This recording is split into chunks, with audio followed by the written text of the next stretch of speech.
If you looked solely at the geopolitical headlines in 2025, the Chinese economy should have been suffocating. We had a trade war that had mutated from a skirmish into a siege. We had the European Union erecting walls against electric vehicles. We had a United States administration promising and delivering tariffs that were supposed to shatter the supply chains of the East. And internally, China was grappling with a property market that had effectively evaporated, dragging consumer confidence down with it. By all conventional economic logic, China's export machine should have stalled. But when the customs data dropped this week, it didn't show a stall. It didn't even show a slowdown. It showed a statistical anomaly so large it is difficult to comprehend. In 2025, China posted a trade surplus of $1.2 trillion. Let's pause on that number. $1.2 trillion. That is not total trade. That is the profit, the difference between what they sold to the world and what they bought. To put that in perspective, China's trade surplus alone is roughly the size of the entire economy of Indonesia or Saudi Arabia. It is a record high. How does a country facing the most hostile trade environment in 50 years break a world record for exports? The headlines will tell you it's resilience. The politicians will tell you it's cheating. But if you look at the raw data, specifically the shipping logs from December, you see a much more complex story. This isn't just a story about factories humming. It is a story about panic, geopolitical maneuvering, and a domestic economy that is fundamentally unbalanced. Tonight, we are dissecting the $1.2 trillion paradox. We are going to look at the front-loading frenzy, the global South pivot, and the dangerous trap hiding inside China's own success.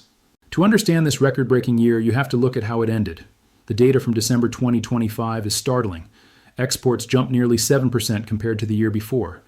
Imports, they barely moved. But this surge wasn't organic growth. It was a race against the clock. In economics, we call this front-loading. It's the industrial equivalent of a last call at a bar before a prohibition law kicks in. Everyone orders 3 drinks at once, not because they are thirsty right now, but because they know the tap is turning off at midnight. Chinese manufacturers spent the last quarter of 2025 looking at a calendar that scared them. First, there was the Trump factor. With the return of aggressive U.S. trade policies, every exporter knew that higher tariffs were not a matter of if, but when. If you are a Chinese company making washing machines or steel coils, and you think a 60% tariff is coming in February 2026, you empty your warehouse in December 2025. You shove everything you have onto a container ship to get it through customs before the new administration takes office. But there was a second, less reported deadline coming from Beijing itself. The Chinese government announced that starting mid-January 2026, they would require new export licenses for steel. This was part of a crackdown on illegal or low-quality steel exports that were angering trade partners. The result? A panic. Steel exports exploded in December as mills tried to beat their own government's deadline. So part of this $1.2 trillion number is artificial.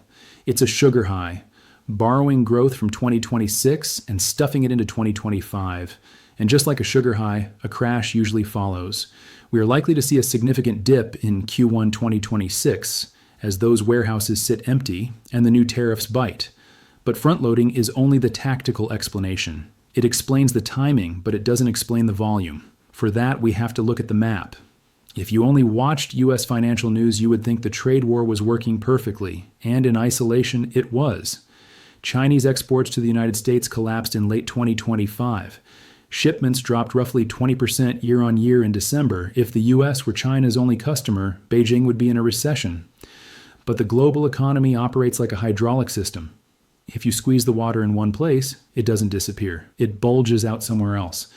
While Washington was squeezing, the rest of the world was absorbing the flow. This is the most underappreciated shift in macroeconomics today, the global South pivot. Look at the breakdown. While trade with the U.S. plummeted, Chinese exports to Africa surged 26%. Exports to Southeast Asia, ASEAN, and Latin America saw double-digit growth. China has effectively swapped dance partners. They realized 5 years ago that the Western consumer was becoming hostile territory. So they spent billions building ports, railways, and diplomatic ties with the emerging world. But there is a second layer to this, the transshipment game. When you see a surge of exports to Vietnam or Mexico, you have to ask, is Vietnam suddenly buying millions more tons of steel for itself? Or is that steel simply stopping in Vietnam for a change of clothes? getting a new stamp of origin before continuing on to the United States or Europe? The data suggests a mix of both. China is successfully selling to the developing world, but they are also using these countries as backdoors into Western markets. This cat and mouse game keeps the export numbers high, but it irritates Washington and Brussels, who are now threatening to put tariffs not just on China, but on the countries acting as intermediaries. However, this pivot to the global south has a ceiling. The average consumer in Nigeria or Indonesia does not have the purchasing power of an American consumer. You cannot replace the US market dollar for dollar by selling to developing nations. So why do the factories keep running at full capacity? Why keep producing if your richest customers are leaving? This brings us to the most critical and dangerous part of the story.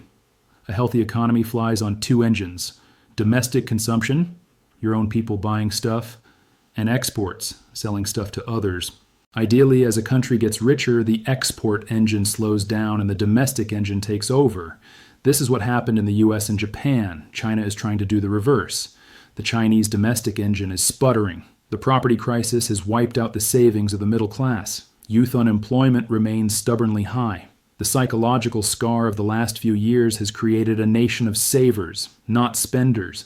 Imports grew only 2.3% in December, a pathetic number for an economy of this size. It proves that Chinese households aren't buying foreign goods. They aren't even buying their own goods enough to clear the shelves. This leaves Beijing with a terrifying choice.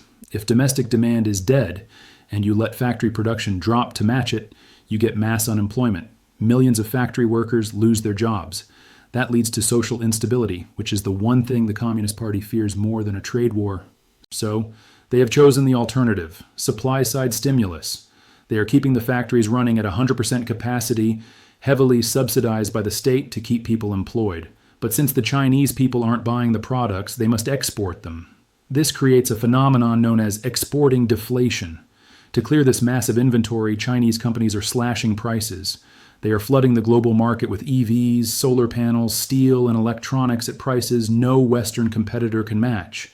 This explains why inflation in goods is dropping globally. China is effectively subsidizing the world's shopping cart. But for the rest of the world, this is a double-edged sword. Cheap goods are great for inflation, but they are deadly for local industries. A factory in Germany, Brazil, or Ohio cannot compete with a Chinese factory that is willing to sell at a loss just to keep the lights on. This is why the trade surplus is $1.2 trillion. It is not a sign of economic health. It is a symptom of domestic imbalance. It is the desperate release valve of an economy that produces far more than it can consume. So, where do we go from here? Can this record-breaking run continue through 2026? The short answer is no. The forces that created the $1.2 trillion surplus are reversing. First, the payback for the front-loading will hit in Q1. We will likely see a sharp contraction in Chinese export data in the coming months as the sugar high wears off. Second, the geopolitical walls are getting higher. It is no longer just the US versus China. Look at what happened in late 2025. Brazil launched anti-dumping investigations into Chinese industrial goods. India is tightening restrictions. Turkey slapped tariffs on Chinese EVs. Even China's friends in the global south are beginning to realize that a flood of cheap Chinese imports kills their own attempts at industrialization. The global south pivot works until you put the local factories out of business. Then, the backlash begins. Third, and most importantly, the Trump administration's tariffs are a sledgehammer. A 10% or 20% tariff can be absorbed by currency devaluation or efficiency gains. A 60% tariff cannot. It is a hard stop. The irony of the $1.2 trillion surplus is that it might be the peak, the high water mark of the era of globalization as we knew it. China has proven it is resilient. It has proven its manufacturing base is the most efficient in human history. But efficiency isn't enough when the market is closing. Unless Beijing can reignite its domestic engine, unless it can convince its own 1.4 billion citizens to start spending that $1.2 trillion surplus, the country faces a volatile year. You cannot run the world's second largest economy solely on the purchasing power of foreigners who are increasingly reluctant to buy from you. The trade war didn't break China in 2025, but it forced China into a corner. And in 2026, we are going to see what happens when the world's biggest factory runs out of customers.